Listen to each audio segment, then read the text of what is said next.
We have a lot of media between us. We have a lot of videos and a lot of photos. And one thing that everyone asks us is how we keep on top of it and how we manage our importing and our file processing. And today we're going to talk you through how we do it for photo and for video and how we get all of files off our cameras and ready for post-production.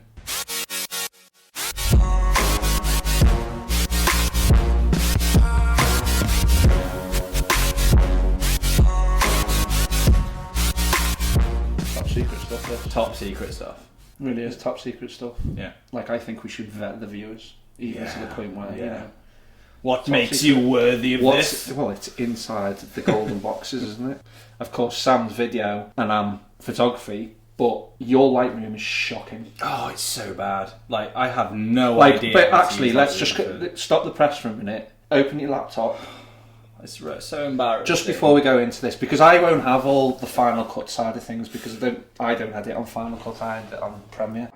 Your Lightroom makes me feel a bit sick. It makes me feel sick.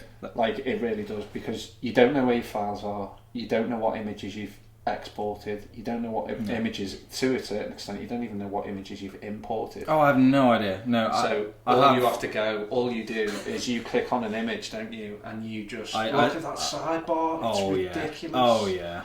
Close it down. Let's go into mine. That's what it shouldn't look like. So yeah, after seeing my Lightroom, John's going to actually go through his process of images first and talk to you how he gets his files off the cards and into Lightroom. Yeah, so I'm just going to literally go through the whole process. Yeah. So start to finish. So first of all, straight in, memory card out of the camera, laptop open, straight in to my desktop. So yeah, so you put your memory card in, you go straight onto your desktop. What I like to do straight away is actually make a file. So from my desktop, I just go into my Mantis files. All my files are sort of colour coordinated. I am a bit over the top with it when it comes to it. Yeah. But what we're going to use now, what I call my centre files, and all these centre files is what everything I use on a daily basis or like on a project basis, should I say. So I have my DNG files, I have my Photoshop files, my RAW files, social media, and to-do stuff. Before we go any further, this isn't how you should do it. This is just our recommendation on how we do things. Yeah, it's like anything. You have your own style and you have your own ways and quirks of doing stuff. This is just a really easy way and an actual way where you planned. You're not going to lose stuff and go, oh no, I've just deleted all them client files. Yeah. It's really important to keep file management because of the thing. So anyway, up on the desktop, Nikon B5 that I was shooting at Hannum's last week. So this is just a load of basically social media files. So what I do is I Command A, which is select all. I Command A, Hannum's Day 3, I've already made a file for it, so for the purposes of this tutorial. And then I literally copy all them images over. I think that when you move files, a lot of people will move files from one place to another so they know what they've got backed up and what they haven't. But if something goes wrong and you corrupt a file or you lose track of where you are or something goes wrong, you then have that original file that's just kind of lost in space. Yeah. Like it can happen. So after them files have been imported, they're all in now in your RAW file, which, like I said, is in there. So you can, simple to find, RAW, Hannum's 3-day thing. So let's close all that down. I use Lightroom. You'll probably see that I've got 2 Lightrooms on my desktop. I use Lightroom Classic for all my editing, literally everything I do when I'm editing. So in here, I've got 2 files. I have my desktop file, which you'll see here at the top, which if I go down into, you can see the Mantis file, which mirrors my desktop. I'll go into there and I've got my RAW files. And then below that, I've got my Mantis image gallery, which I will come back to in a minute. So first of all, let's import. So hit your import button. You have to select source, so you go to the arrow above on the top. You can do it by hitting these 2 little icons as well. Desktop, Mantis files, and here's my RAW file. So I hit RAW files, that's all I want to import is out of that file, and then import. Now if your files are already imported into Lightroom, they won't import again, they don't duplicate. So Hannum's Day 1, 2 and 3 all in there now. So if we just go to stuff that I've already edited, so I've already edited Day 1, I've got Day 2 and Day 3 to edit still, so they're all my images there ready to go and look through. Let's go into Day 1. So I'm just going to export 3 images. two ways I export: DNG and original, which gives you a DNG, which is like an Adobe file which keeps all of your edited content, basically what you've edited and how you've edited that image, and it also gives you the raw. So on a preview it'll show you the raw. When you actually import that into Lightroom, which I'll show you in a minute, it shows you what you've actually, the image that you've edited and so on. So there's 3 images I export. So I have all my presets down the side here, DNG, and before we export I just want to make a file in the mid files, DNG, let's just put straight Hannums,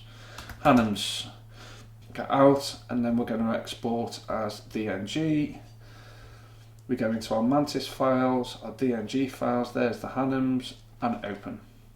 Them files then will be exported to there. You know exactly where they are because they're on your desktop. You're not messing around with files, loads of hundreds of different files on your desktop trying to find something. It's really simple, quick and easy to do. Now when that is all done, everything's exported, you can close Lightroom down. You don't actually need Lightroom now. This is where the sort of filing makes everything easier and your plan easier. Them DNG files, they will go onto my Mantis drive, 18 terabyte hard drive, which is a RAID drive, which is also backing up, which we will do. We are going to do a comprehensive review. It needs a review on it, doesn't it? Because it's a really sick hard drive. So I'll take everything off my main hard drive, which is always backing itself up anyway, and I will put that on a hard drive, and that hard drive is going to save somewhere just in case of fire or anything else. Yeah. The G Speed, the Mantis G Speed, is up on the desktop. This is all my files that I keep off my computer at the time. So let's just go straight into images. And what I want to do is I want to show you exactly what happens here. So in Lightroom, I have all my files all organised in different ways. So I have my action sports, and then in action sports I'll have client folders, whatever that sport is, and the same throughout. So commercial, landscape, so on. In Lightroom, it mirrors it to a T. So I can go into Lightroom, I can go into Action Sports, and you can see all my images so on there. Now this is what I was talking before about the DNG stuff. So DNG, when you put that back into Lightroom, it gives you your raw image, and it also gives you your edited image. Right. So you can actually send DNG to customers if they want the raws and they want to edit in a slightly different way to your style, or they want to take something out and so on. So you can send a DNG to a client already edited as you wanted it, but as a raw.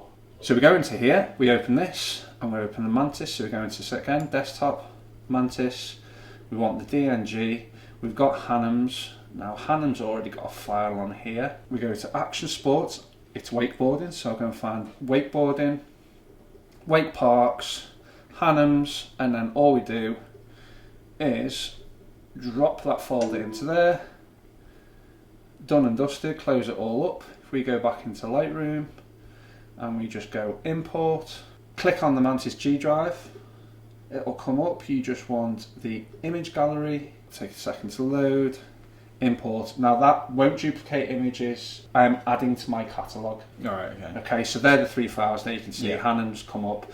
Just to give you an idea, go to wakeboarding, straight down to wake parks, Hannums, and there's our file there. Dead easy to find. Nice. Really, really easy filing. Instead of having files everywhere and everywhere, and basically like yours, you're always set and you always know where everything is. So that's pretty much it. If you stick to that every single time you put import and export images, and you stick to that routine, and you always do that, you've always got your files backed up, and that's the photo process. That's photo process. So. Okay, so for the purpose of this video, I'm not going to use my big hard drive. I'm going to use a little travel SSD, the G drive. This is a great little one, isn't it? Really faster than the computer. Yeah. You've just filmed, the card's in the card reader, bob that into your laptop, and then same with your hard drive. Let's get that plugged in, and then wait for that to load up. I'm also going to stick on the 1DX card in there as well, so I can just show you if you're using 2 or 3 cameras and how I organise it. So first thing I do is I open up my edit drive. For the sake of this, it's the Mantis Boys, so the Mantis Boys file prep. So there's my project file, that's the shoot that I'm on right now. So I'm going to open this up, and first step is to import what you've got off your cards. One folder for my GH5, and then I make one folder for my 1DX, and you can name them whatever you want as long as you know what they are. So 2 different cameras there, and you can make as many as you like. What I'll do is I'll open up the GH5 and I'll copy that one over first. So there's a bunch of different content in this one. We've got angles that are just myself and John talking, and then we've got slow-mo clips, and we've got some 4K files. So I'm going to basically Command A like John did and drag them straight over into the GH5 and let them copy over, and it'll only take a few minutes because the files are quite big. That's just about to transfer over now. There we go. So that's the GH5. Dumped all the clips in there. There's no other organisation there at the minute. So I'm going to go back, head over to the Canon 1DX folder, which will be empty. Then I'm going to head to the Canon card there on the sidebar, open this up in the folder, and then I've got another 3 clips there, and I'm going to copy those over. So on a real-time shoot, when we're on arena events and things like that, I'll only go to this extent if we're doing edits where it's required in the next 15, 20 minutes, half an hour. Like, I won't go any further than what we've literally just done here. I'll put it into my suite as it is, and I will go through the clips individually as I'm editing them. But if I was doing another job for like a client, I will then separate all the clips and organise them into scenes and then into frames. Basically, if we've got longer in the editing time. process, then you go further into it. So I'm going to shut the card down, and then that's what we're left with. So the Mantis Boils file prep, this is our project. We have 2 cameras in there at the minute. And what I would do is I would make a new folder, +sign project. That's where anything that I want bits-wise for that project, that goes in there, like things like your music and your graphics, or if you're using any third-party content, it goes in there. Like I said, that's as far as we go for the super fast real-time content, but then I'd go into my folder and then I'll start figuring out what I've got. So I'd open the clip, and I know that the first few clips are just head-on shots, so head-on and then head-on studio, I'd call it. So I'd pop them into there, go and find out where I am, and then I know that they're in there, and then you're going to do this very, very, very quickly for you. And then we've got some shots of collecting a brand new Porsche, so this is all never seen before footage. And then I'm going to just make a new folder, Porsche Garage. So I'm going to drag them and I'm going to put them into the Porsche Garage. I'll make a new one, outside Porsche, and then let's just say window tint. So there are all my GH5 clips now organised into the GH5 folder. I know I can click on those folders, I know exactly what they are, where they are. All this goes onto the hard drive, and then whatever you happens, edit your it's all project there. and everything from that file off the hard drive. Yeah, exactly. Okay, Final Cut. Yeah, because the hard drives we use are so quick. Otherwise, you couldn't do it. Yeah, rapid. What I would do if I had the time, I was doing a big project for someone, inside these folders, so we looked at the Porsche shots when it was in the showroom, and some of them, as you can see, they're just us walking through. These are all shot at 4K 24 frames. And then if we scroll down a little bit further, we've got like these nice B-roll shots where they just pull out slowly, and little details on the car, and they're all shot at 4K 60 frames per second. So what I would do here is I would go 4K 24, like that, and I would mark my clips like this. So say they were 4K 24, put that into there, and then I know that these ones are 4K 60, so I know what frame rate they are. And then let's say that we had some super slow-mo, not necessarily the clips are this, but 1080 by 180 frames. So it's 180 frames on that one. And that's how I would go into further organisation. So it's as simple as clicking on the GH5, we've then got the Porsche Garage, and they're the 3 types of formats of shooting we have. Everything we've just done is just leading up to post-production. Now you can actually open up your editing software. I use Final Cut Pro very regularly, so I'm going to use that one now. I'm going to open that up. I'm going to show you why I've just gone to that effort. So we've just done the Mantis Boys file preparation. I'm going to make a new project, because I make a new project every single time I open up Final Cut Pro. A lot of people will just have one project with loads of different events going down the side of it, but we'll do another tutorial on Final Cut. New project.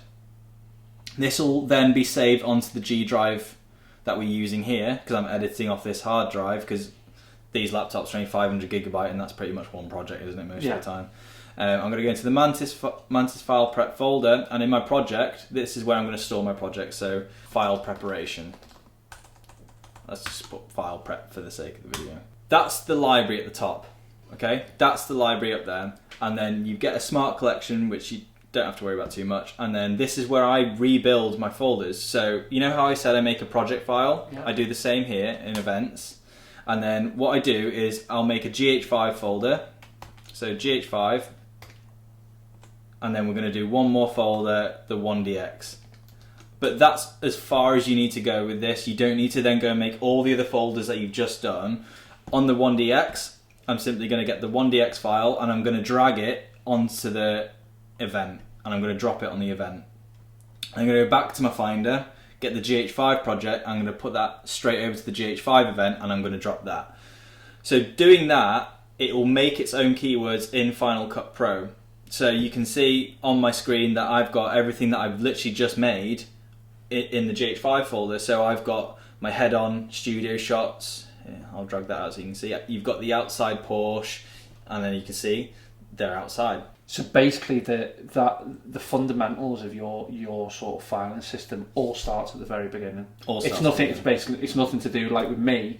It's more I'm storing images and making sure all my raw files are stored as well as my social related files are stored and everything else. You're organising your file at the start, so that makes the project easier. So you can open Final Cut Pro and it's pretty much a drag and drop process. I'm not saying this is the best way to do it, because I'm sure there's better ways to do it, but I use a lot of proxy file editing, saving space, etc. But I don't need to go into that. This is for right, I need to make an edit out of this project, I'm going to drag it in, I know everything I've got is in there. And it makes the workflow so much simpler. But then it goes back to, like John was saying, you can find everything you've got. So you can go back onto that project file, and if you say, I need a shot of that Porsche while it was in the showroom and I need some really nice B-roll shots. That is the basics of file preparation, just so you can get it ready for post-production. And it might sound simple stuff, but I know a lot of people that don't do that. And I open, like you saw my Lightroom, I've seen people's Final Cuts and I've gone, oh my god, and you can't work with it. Like, it is impossible to navigate through, because if you've got a cluttered workspace, it's just going to make it a nightmare. I can get by with Lightroom like that, I edit my shots and it's done, but for Final Cut, if it's not like in its own individual project and then everything's set out in events, then it makes your life so difficult. See, also doing with this, like me and Sam, we've been working as partners for like 5-6 years, probably even longer now, and if a client gets in touch with us and says, right, I really need these 10 images and I need them right now, I know that Sam can just go into my files, go into my Lightroom, and even though he doesn't know my filing system and how it's pretty... Yeah, you can work it out. And it's similar towards yours, I can just go, okay, that's the file I need to go into. He wants this shot, which will be a head-on shot, and I can find it quite easily. So it's not always just about making it safe and clean and everything for you. It's also about, like, if you do work as a team, it's a great advantage that you've got over everyone else, because you can be on it. There's our filing system. Hope you enjoyed that one. That was it's something that people have asked us for, and there's a slight little insight into the secrets of how we do it. Again, Mantis Mumbles, which we do every sort of third video. Yeah. Last one was really question heavy, but we actually really enjoyed doing it. Yeah, that was great fun. And send them questions in, we'll always look at them. So if you enjoyed today's video, hit the like button, subscribe, and turn on notifications, and we'll see you in the next one. Yeah, brilliant. See you soon.